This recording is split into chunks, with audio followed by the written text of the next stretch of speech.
It's hard in this business. And as I was stating, when our president went over the fact that 15 superintendents started this organization, and to be a superintendent in this age is certainly a blessing. And I can't go on without thanking God.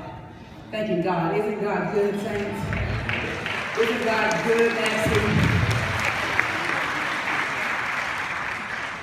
Because only through God's grace and public education is my story even possible. One of my sisters, she asked me, she said, do you have a speech together? And I'll be honest, I didn't.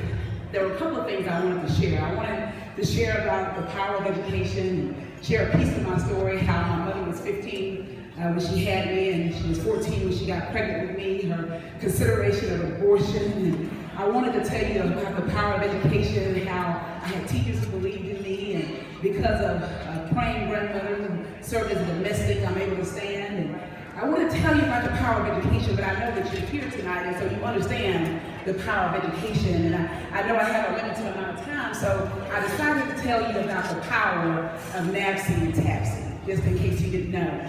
Because I was named superintendent in 2008, and I was doing really well. I was raised in a rural town in Texas, and was accustomed to being one of the only ones. My best friend, or my friend, she's here tonight, and I think she's the one who nominated for this position. And we were the only African Americans in the GT program. The lady spoke. And so they would split us up, so we were the only ones all the time.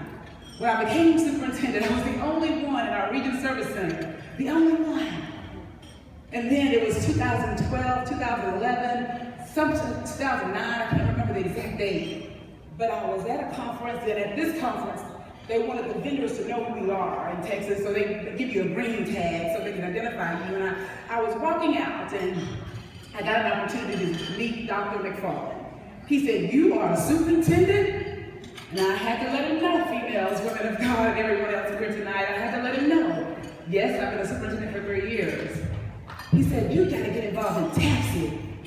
I said, "What is TABSE?" I want you to think about this, the power of TABSE. He said, "You gotta get involved in TABSE. The Texas Alliance of Black School Educators, you need to get involved." And I was like, my district is less than 17% African American. Why do I need to get involved? I'm thinking to myself, I didn't dare say it. But I'm telling you, we are conditioned to believe certain things. And we're conditioned to be comfortable being the only ones many times. And so he said, "You gotta get involved." I was scared. Remember, I was raised in the country, the only one. I was comfortable being the only one. And so when he told me to come to the first conference, it was 2012, we were in San Antonio. I was scared for several reasons. I was scared because what were my board members gonna think I wanted this Texas Alliance of Black School Educators? My God, I've never been around a lot of black people. I'm testifying for myself tonight, but I want to help somebody. I said, I was nervous. I was scared of my own people because I'd never been around. All the people that I'd grown up and had been encouraging to me had been another race. But then I met Dr. Bailey. She was president at the time, and she said, "You got to get to work." And then I met Dr. Carol Thomas, who was the most outstanding superintendent at that time and received all these awards. And he said, "You gotta go to work, you gotta go to work." And so immediately almost, after talking numerous conversations with Dr. McFarland, he said, "If not us, then who? If not now, then when?" And so I was in my little country, rural area, less than 1,700 kids as a superintendent. And I wasn't focused on another position. I wasn't focused on another award. I don't mean to take your time all the time, but I want you to understand the power of TABSE. And what TABSE did for me, as we began to work and pouring into others, making sure that they got a glimpse of what was possible, doing for them what had been done for us. We got to see more African American superintendents entering into the field in Texas. We got to see more administrators entering into higher positions. And as that was happening, talking about the power of TABSE, people began to look at this little country girl and ask and inquire to apply for this job and apply for that job.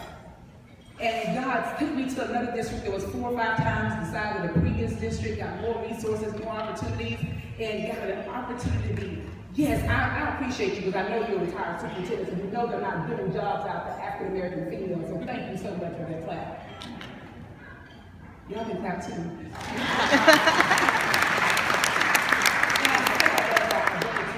I said all that because the power of TABSE, the power of NABSE, because the same year I came to my first NABSE conference. Dr. McFarland said, if you think TABSE is something, wait till you come to NABSE. See, I've been the only African American. I had only African American with a doctor. He said, oh no, these brothers and sisters, you gotta walk tall, you gotta sit up tall. Everybody has a doctor at NABSE. And it was powerful. It was powerful to see beautiful women, brown, women who were encouraging each other, women who were pouring into each other. See, I wasn't accustomed to that. And there are a lot of people, so I'm saying all that to say this, there are a lot of people. We have a great opportunity, TABSE. We have a wonderful opportunity, NABSE, to be beyond this size. Because there are people just like me who don't know more about us. And so we've got to continue and think about the power of TABSE, the power of NABSE, and then we've got to take it upon ourselves. My grandmother always says, to much is given, much is required. And so I'm thankful for this award. I thank each of you for honoring me for this award, but I encourage you with the minutes that I've had to go out and reach someone else. Thank you very much.